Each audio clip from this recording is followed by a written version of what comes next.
अस्सलाम वालेकुम, welcome to my YouTube channel. ये मेरे चैनल पे प्रोफेशनल मेकअप की 3rd क्लास है जिसमें हम कलर थ्योरी को स्टडी करेंगे और स्किन को कैसे करेक्ट करना है इसके बारे में स्टडी करेंगे।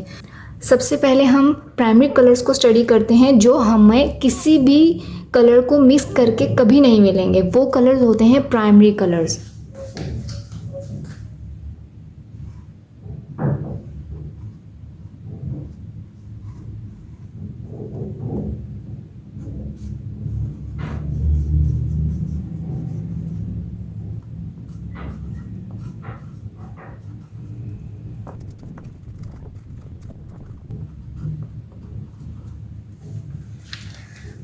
ये वो कलर्स हैं रेड, येलो एंड ब्लू जो किसी भी कलर की मिक्सिंग से हमें नहीं मिलेंगे। हमें इससे मिलता जुलता कलर मिल सकता है लेकिन हमें ये कलर कभी नहीं मिलेंगे। ये प्राइमरी कलर्स कहलाते हैं। अब हम पढ़ते हैं सेकेंडरी कलर्स।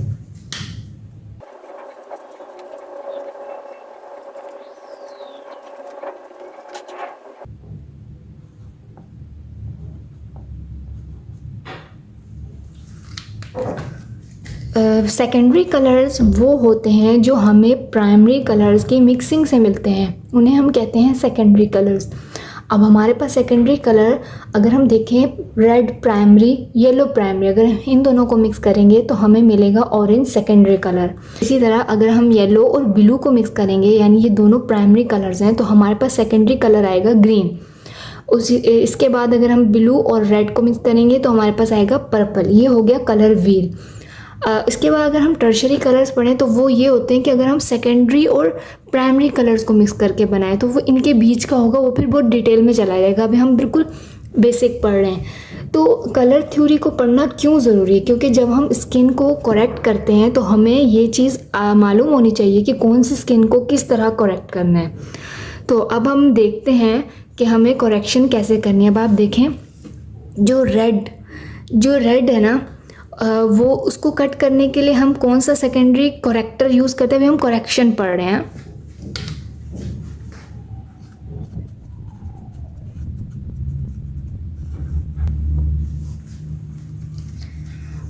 अब हमारे पास 3 तरह के कलर करेक्टर होते हैं मेकअप में। कौन से होते हैं? एक ग्रीन होता है, एक ऑरेंज होता है, एक पर्पल होता है।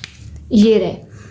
अच्छा, इसके बाद अगर हम देखें अब इनका यूज़ कहाँ होता है। अब आप देखें जो ग्रीन कलर करेक्टर है उसके बिल्कुल ऑपोजिट में क्या है? रेड।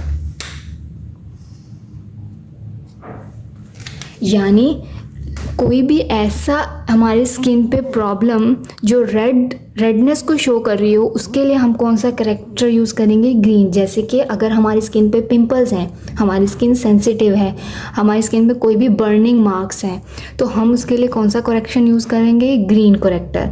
ओके, अब अगर हम बात करें इसकी ऑरेंज करेक्टर की, ऑरेंज करेक्टर किसको कट करता है? ब्लू। यानी कोई भी डार्क अंडरटोन जितनी भी डार्क में आती हैं ब्लू में, डार्कनेस में, जैसे कि डार्क स्पॉट्स हो गए, हमारे फेस पे डार्क मार्क्स हो गए, एक्नी के मार्क्स हो गए, तो उस ज़्यादातर यूज़ होने वाला जो करेक्टर है वो है ऑरेंज करेक्टर। क्योंकि हम एशिया में रहते हैं तो ज़्यादातर प्रॉब्लम जो आती है या तो इसकी डार्क सर्कल्स की आती है, डार्क स्पॉट्स की आती है या फिर पिंपल्स की आती है। अच्छा, उसके बाद हमारे पास अगला करेक्टर है पर्पल करेक्टर।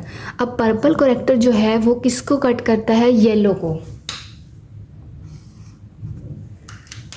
येलो बहुत कम यूज़ होता है पर्पल, लेकिन आप देखें अगर आपने आपके क्लाइंट की स्किन जो है वो येलोइश हो रही हो तो उसके लिए आप पर्पल करेक्टर यूज़ करेंगे। वो इसलिए कि अगर आप उस पर ऑरेंज करेक्टर लगा भी देंगे तो थोड़ी देर बाद वो डल हो जाएगा क्योंकि उनकी स्किन पेल येलो है। पेल येलो ये उसकी कमी भी होती है, ब्लड डेफिशिएंसी की वजह से भी होता है। और अक्सर ऐसी क्लाइंट्स होते हैं जो हल्दी और मायों वगैरह में उनके फेस पे इतनी हल्दी लगी होती है कि उनका फेस जो है वो येलो हो रहा होता है, तो उसके लिए भी आपको पर्पल करेक्टर यूज़ करना होता है। अच्छा, जब हम करेक्शन पढ़ रहे हैं तो एक प्रॉब्लम आती है अक्सर विटिलाइगो स्किन की। स्टूडेंट्स काफ़ी परेशान होते हैं कि अब इस स्किन पे कैसे हम करेक्शन करें क्योंकि आधी स्किन जो है वो किसी और अंडरटोन की होती है, आधी कोई और। अब ये आप देख रहे हैं, ये एक स्किन मैंने लगाई है। अब मैं इसकी बताती हूँ कि आपको कैसे करेक्शन करनी है। अब आप देखिए जहाँ जहाँ वाइट, मतलब जो एरिया वाइट है, अब वो एरिया आपको बज़ाहिर तो वाइट दिख रहा है, लेकिन वो एक रेडनेस है, यानी वो एक सेंसिटिव एरिया है। तो आप डायरेक्ट उस पर ऑरेंज लगाएंगे तो थोड़ी देर बाद वो नीचे से स्किन दिखनी शुरू हो जाएगी और डिफरेंस आ जाएगा। आपको पहले उस स्किन पे करेक्शन करनी है ग्रीन से।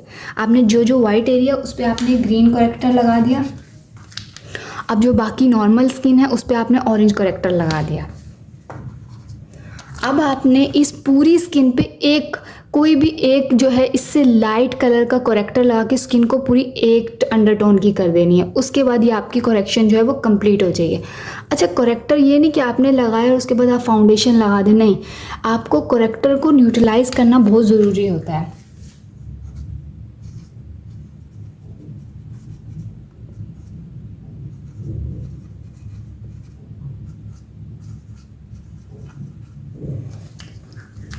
आप पहले स्किन पे करेक्शन करेंगे, उसके बाद उसे न्यूट्रलाइज करेंगे, देन फाउंडेशन लगाएंगे। अब जैसे हम आगे स्टडी करेंगे तो फिर हम आपको बताएंगे कि हम इसको न्यूट्रलाइज किस तरह करते हैं। तो ये हमारी क्लास 3 थी। हमने फर्स्ट क्लास पढ़ी थी जिसमें हमने स्किन की टाइप्स देखी, हमने मॉइस्चराइज कर लिया था। सेकंड स्टेप्स में हमने उसमें सीरम और प्राइमर की एप्लीकेशन कर ली थी। अब आपने स्किन को करेक्शन कर लिया, यानी आपके 3 स्टेप्स कंप्लीट हो गए।